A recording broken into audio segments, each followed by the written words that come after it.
Santos nga misa sa miaging Domingo sa San Isidro, Labrador sa barangay Mantalungon sa lungsod sa Barili nabalda tungod sa 20 ka mga tawo nga misod sa simbahan ug nagsaba-saba. Nagsaulog sa Santos nga misa si Father Fiel Suico, ang kura paroko, dihang nagsyagit-syagit sila. Sa video nga kuha sa usa ka netizen, makita ang usa ka tawo nga nagsulob og yellow nga t-shirt ug taas ang buhok ug bungot nga giila nga si Jerome Villarin.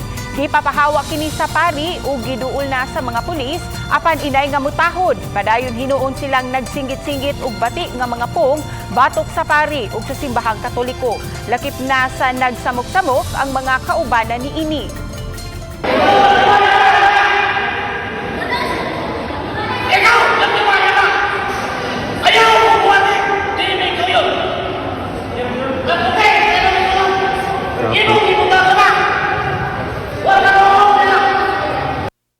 Gihinay-hinay pagsikop sa mga pulis sa Barili Police Station ang 20 ka mga tao. Lakip na ang leader nga si Villarin, offending religious feelings. Ang usa sa ipasaka nga kaso batok sa maong grupo.